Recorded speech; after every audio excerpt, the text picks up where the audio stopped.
मला असं वाटतं की प्रत्येक ठिकाणी आपण रिॲक्ट होण्याची गरज आहे का? माझं मत आत्ताच्या आत्ता समोरच्या व्यक्तीला कळलंच पाहिजे. किती गरजेचं आहे? आहे का ते गरजेचं? समोरची व्यक्ती माझ्याबरोबर काहीतरी शेअर करते आहे, तर मी बऱ्याचदा हे जाणून घेण्याचा प्रयत्न करते की त्या व्यक्तीला फक्त शेअर करायचं आहे की माझं मतही हवं आहे.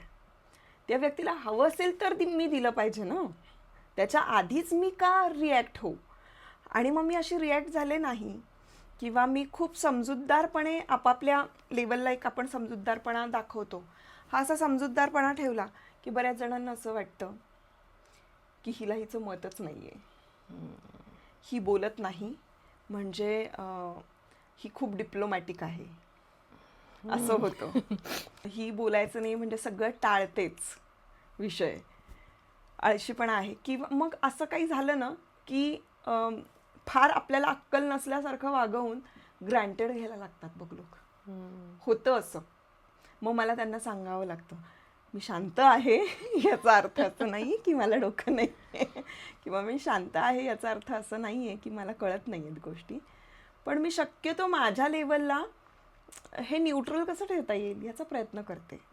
जिथे मला असं खूप वाटेल की अरे नाही, इथे मी रिॲक्ट होण्याची गरज आहे, इथे त्यांना हवं आहे माझं मत, मी बोलावं असं वाटतंय आणि माझ्या बोलण्याने तिथे फरक पडणार आहे. आणखीन महत्त्वाची गोष्ट, कुठे बोलण्याने फरक पडणार आहे तिथेच बोलावं ना, उगाचच काय बोलत राहायचं.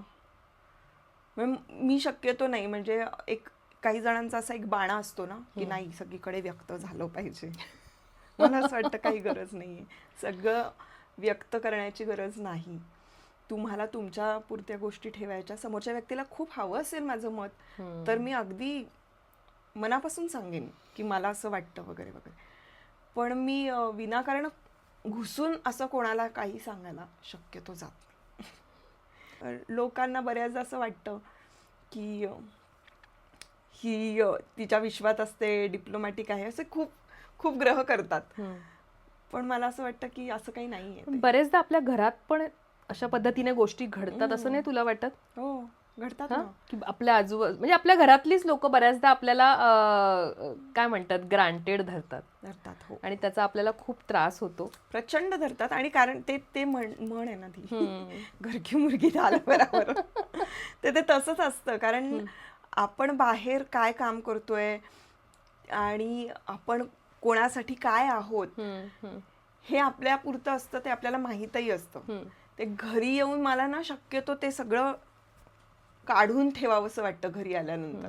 मला असं वाटतं की त्याचा काही संबंध नाहीये माझ्या घरच्या गोष्टींशी. पण मग नातेवाईकांमध्ये असं थोडंसं होतं की त्यांना असं वाटतं की अरे हिचं काय, म्हणजे आपण काही म्हणजे ते थोडक्यात खरं सांगायला गेलं तर त्यांना ना तितका तो कॉग्निझंट असायला हवा ना, तो नाहीये. की त्यांचा सपोर्ट म्हण किंवा त्यांचं अंडरस्टँडिंग म्हण, ते नसतं. आणि मग मला त्या बाउंड्रीजच आखायला आवडतात. मला असं वाटतं की ओके, तुमचं किती माझ्या आयुष्यातलं महत्त्वाचं आहे, तुमचं असणं किंवा फक्त असणं की खरंच असणं, ह्याच्यात फरक आहे. तर तेवढ्यापुरतं मग मी ते ठेवते. पण बाकी मी फार खोलात शिरायला जात नाही असं. आणि मी कोणाचं फार लावून पण घेत नाही, मनाला लावून अजिबात नाही. तुला मन मोकळं, मग स्त्रियांचं एक हे असतं की आपल्याला मन मोकळं करायचं असेल तर आपल्याला आपण ते एकतर रडून करतो किंवा बोलून करतो किंवा त्रागा करून करतो. वेगवेगळे व्यक्त होण्याची बायकांची पहिली हे असतात, कारण पुरुष बऱ्याचदा मनातल्या मनात हे करतात किंवा त्यांची वेगळी वेगळी हे असतात त्याची प्रगटीकरणाची. पण आपण बऱ्याचदा त्या गोष्टी करतो. जेव्हा स्मिताला एखादी गोष्ट आतमधून खाते किंवा त्रास देते, तेव्हा ते जे त्रास देणं असतं ते व्यक्ती व्यक्त कशी करते, ते कशा पद्धतीने तू स्वतःला मन मोकळं करतेस? माझ्यासाठी अत्यंत महत्त्वाचं आहे मन मोकळं करणं. आणि मी अजिबात तो कचरा जमा करत नाही. हे म्हणजे मी खूप मितभाषी असले तरी सुद्धा मला हे माहिती आहे की माझ्या भावना मला आयडेंटिफाय करायच्या आहेत. मी जर दुःखी झाले आहे, मला जर त्रास झालेला आहे, तर तो मी लवकरात लवकर बाहेर काढण्याचा प्रयत्न करते. बऱ्याचदा आता आपल्या इंडस्ट्रीमध्ये अनफॉर्च्युनेटली काय माहिती आहे का, की काही मैत्रिणी माझ्या वर्षानुवर्ष आहेत, काही मित्र माझे वर्षानुवर्षाचे मित्र आहेत, पण तरीसुद्धा ना ते त्यांच्या कामामध्ये इतके व्यस्त असतात की माझ्यासाठी ते 24/7 अवेलेबल नसतात. बरोबर. मग ना ते फेजेस थ्रू येतात आणि जातात, असं होतं. तर त्या काळामध्ये जे कोणी माझ्याबरोबर असेल त्यांच्याबरोबर मी शक्यतो व्यक्त होण्याचा प्रयत्न करते. म्हणजे मला एखादी गोष्ट कळत नाही आहे डिसिजन कसा घ्यायचा आहे, किंवा मला लक्षात येत नाही आहे की मी एक्झॅक्टली इथे काय वागायला हवं.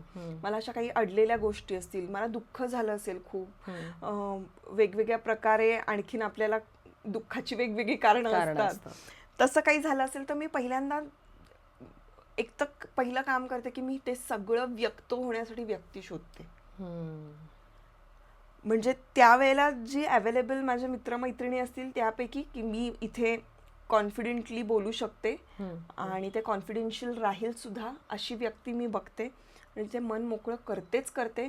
तसं झालं नाही तर माझे काउन्सिलर्स सुद्धा मी आहेत की मी मुद्दाम बऱ्याचदा अशी पेचात पडते. बरेचसे असे प्रसंग घडलेले आहेत माझ्या आयुष्यात की अशा वेळेला मी आता कोणाशी बोलू हा महत्त्वाचा डिसिजन आहे.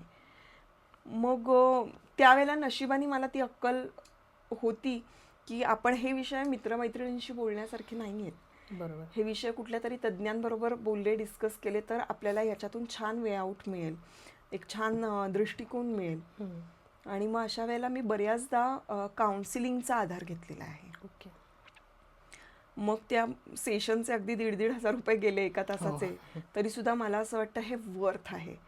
कारण त्यावेळेला मन मोकळं करणं, त्यावेळेला कोणीतरी मला योग्य प्रकारे कन्सोल करणं, सल्ले देणं हे खूप महत्त्वाचं असतं. आणि अगदीच छोट्या छोट्या गोष्टीतून मला त्यावेळेला ना असं होतं बा आपल्याला सुचत नाही. म्हणजे ते जेव्हा तुम्ही खूप ताणामध्ये असताना त्या ताणात तुम्हाला कळत नाही की मी आता सोल्युशन कसं काढू, तर त्यावेळेला ना मी माझ्या डायरीमध्ये काही वे आउट काढलेले आहेत, लिहून ठेवलेले आहेत. की पहिली गोष्ट, ज्या वेळेला मी खूप प्रेशरमध्ये येते, खूप टेन्शन येतं मला, त्यावेळेला तर सगळ्यात आधी झोपणे हा एक महत्वाचं आहे ते. मग मी विचार करते की तो टाइम पास झाला ना, ती वेळ पुढे गेली की मला माझं सोल्युशन काढायला माझी बुद्धी जरा रिफ्रेश होते, असं होतं. मग त्यानंतर अगदीच मला असं वाटलं की नाही मी झोपू शकते काय, तर मी आंघोळ करणे